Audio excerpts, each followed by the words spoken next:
I am very, very excited for this conversation. This afternoon, we're going to talk about the potential for unlocking capital in a more transformative way to drive social progress. And joining me are two individuals from some of the preeminent philanthropies and foundations, and those institutions have really played such an instrumental role in creating new frameworks, but also thinking more broadly around impact investing. What does it mean for the future, and how can we amplify and maximize how we deploy capital against social good?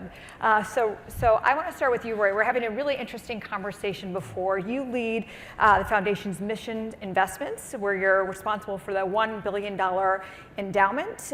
What I found really remarkable is that since the inception of that fund, 2017 through 2021, you had a compound annual return rate of 28%. And that's triple the return required to sustain the foundation's perpetual existence.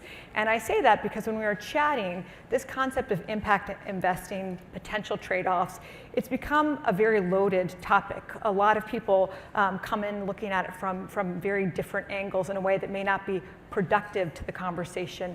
How do you see it, and what is a framework that you think is important for us to think more broadly? Yeah. So first of all, so happy to be here, and I start with an acknowledgement that I'm the luckiest guy in the world. And one of the reasons why, other than my family, is I get to work at the Ford Foundation. I have the great privilege of working at an institution that exists solely for the purpose of making the world a better place. Not only that, I get to invest capital and make as much money as I reasonably can.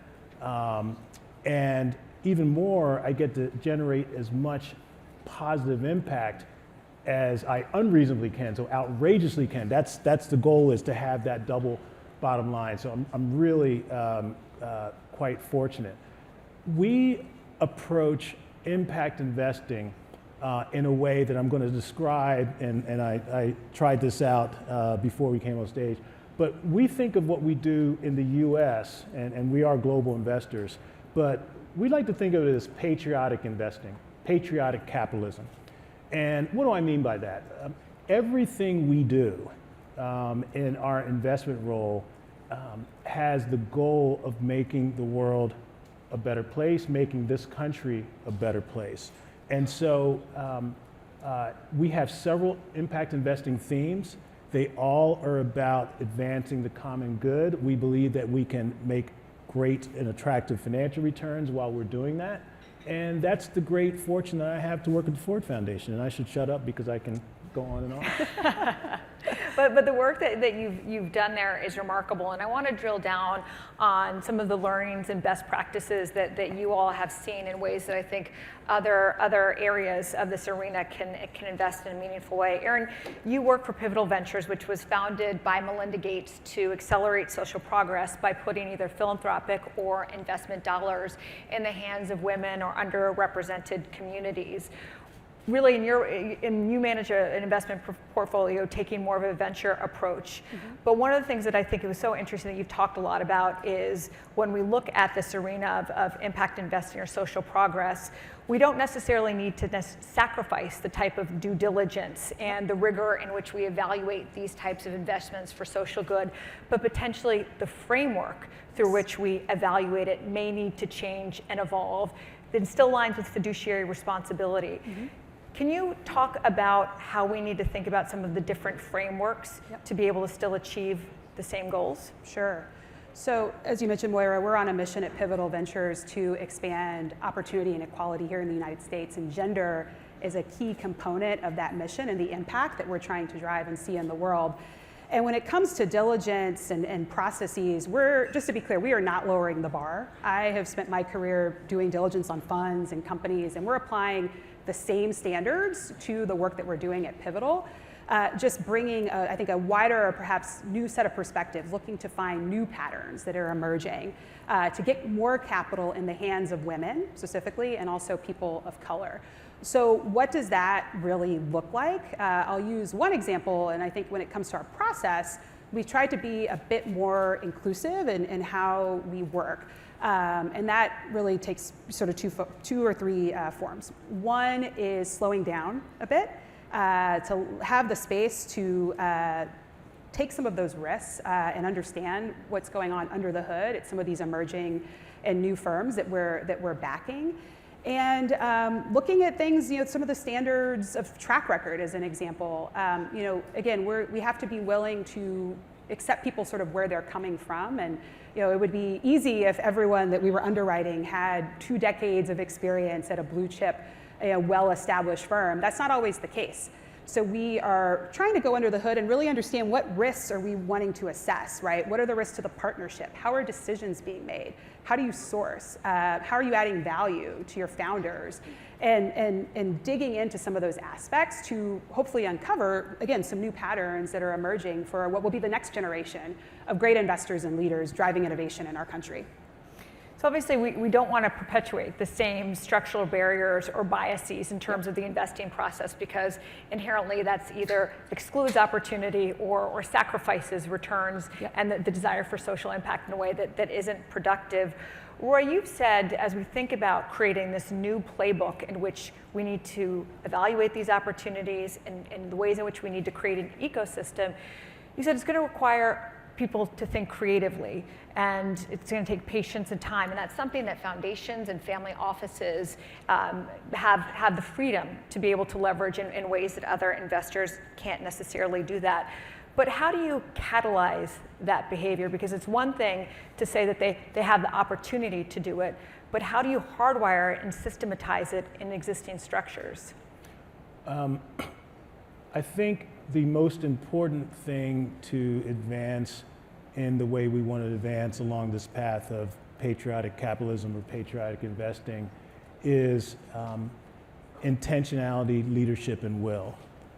And what do I mean by that? I want to use as an example a statistic that many of you may already have heard, and that is of the 80+ trillion in assets under management in the US, 1.4% of that is managed by firms owned by women and people of color. 70% of the population is women and people of color. They manage 1.4%.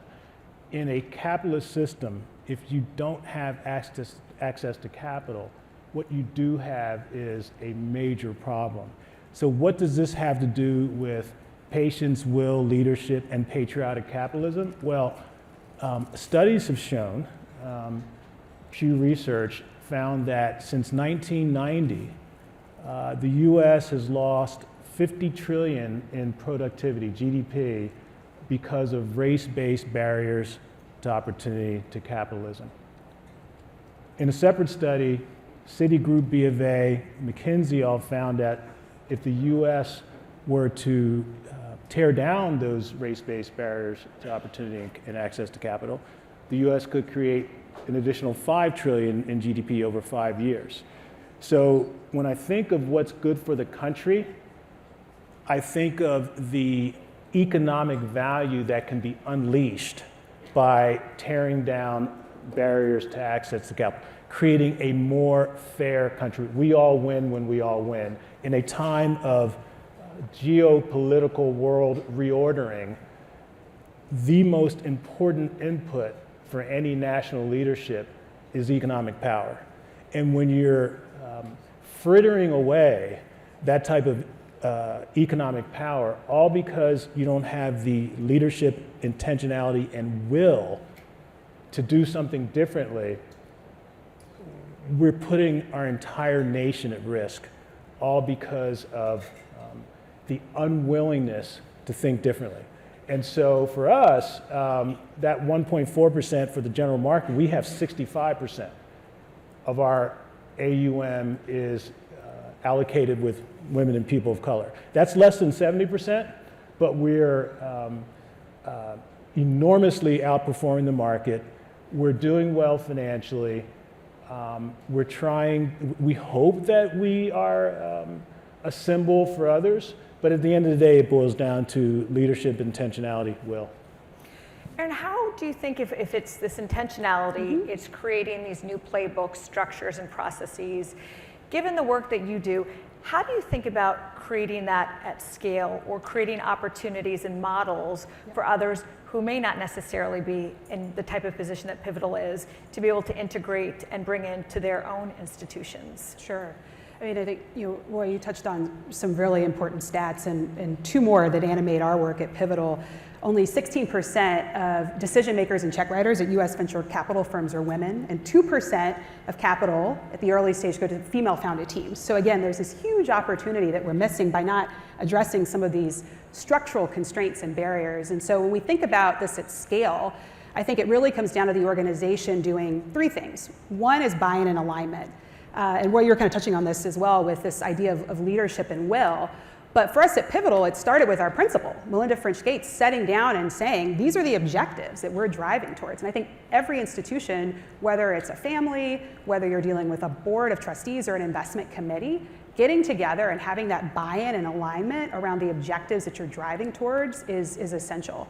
Second, frameworks around governance. Now this is, you guys might be rolling your eyes, like governance is not a sexy or exciting topic, but you can have the best access to deal flow, great founders that are knocking on your door, but if you have not set the conditions to make good decisions in perpetuity, the princess, you were touching on this with her earlier, 77 generations of her family.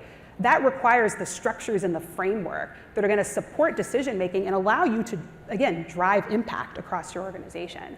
And the third thing is, I think, a willingness to learn and to share and to iterate. One of our values at Pivotal Ventures is to create and maintain a startup mindset. And I think that willingness to test assumptions, ask questions, is important to sort of setting the conditions to drive more impact at scale. Both of you obviously are creating and leading models that are very different in terms of the ecosystems in which you're operating. But one of the things that's really also unique about the work that you both do, you're not only working within these extraordinary preeminent institutions, but you're also creating these models around the types of collaborations and partnerships to be able to drive impact at scale, but also to drive investment return at scale in a different way. That is traditionally, competition is what this industry thrives on, and the idea that you collaborate on deal flow, access information is really powerful and a very, again, different muscle that needs to be tapped into. Roy, how do you think about that, particularly coming from some of the most cutthroat competitive arenas in the financial service sector? It's just so refreshing. We're not even frenemies. We're actually friends. And that's a part of what makes the work that we do so fulfilling in so many ways. And that is, there are a number of like-minded people who get together. Yes, we can accept the off-the-shelf products that come to us that have been dreamt up by others, and we do a lot of that. But the nice thing that we do is we can identify problems where we believe when we put all our heads together, we can develop solutions. We manage our expectations around the time it will take to do that, and we continue along with what I call cheerful persistence.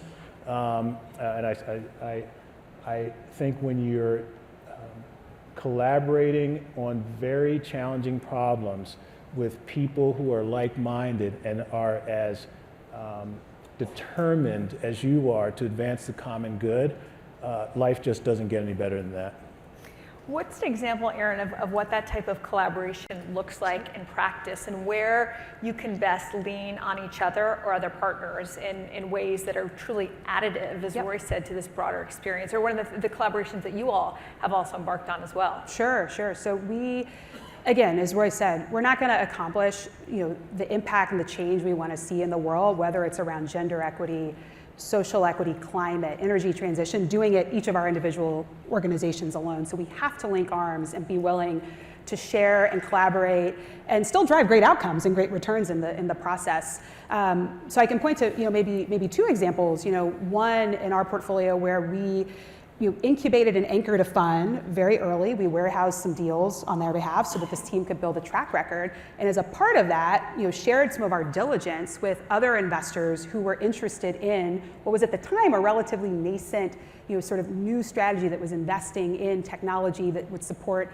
a modern caregiving system and modern families. So opening up our playbook and letting others sort of join in our diligence was key to moving that fund to a successful close. I think one more example, and this is true of both of our organizations, we're in diligence on a fund independently right now, but we come together and sort of compare notes. And I think some of that is helping this team, this new fund that's forming, see some of their blind spots and understand, you need to, when you're pitching some of the best investors and allocators in the world, you need to be able to answer these questions, and we're helping them sort of linking arms to do that before a first close. If I can add one more example, this is one where, I don't know if people here are old enough to remember the Tom Cruise jumping on Oprah's couch thing.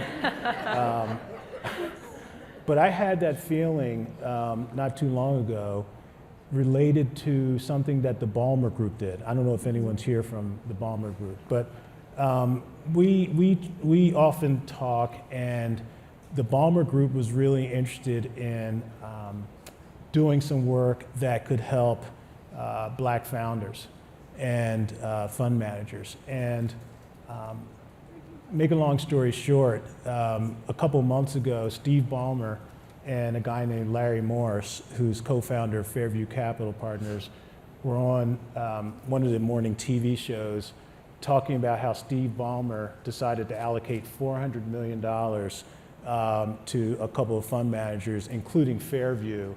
And we were deeply involved in those conversations that led to the outcome. Fairview is one of our first diverse fund managers in our portfolio. So, moments like that really bring great joy when you're able to convince really smart people and organizations of the economic value and national value of capital allocation. So this world is really seeing the opportunity that exists in terms of just the economic and investment opportunity, the types of new frameworks and structures that we can all adopt to more seamlessly do the great work and build on the great work that you're doing, but also think differently about engaging stakeholders in a more meaningful way to accelerate and have greater impact at scale. One of the things I love about both of your organizations and you all as well is that you keep investing, but you continue to learn and you share those best practices with others. As we wrap up, really quickly, what has been, you think, one of the biggest lessons that you have learned in the work that you do that you think others need to embrace, or you think is being overlooked in terms of the impact investing space? Roy, I'll start with you. Oh, shoot.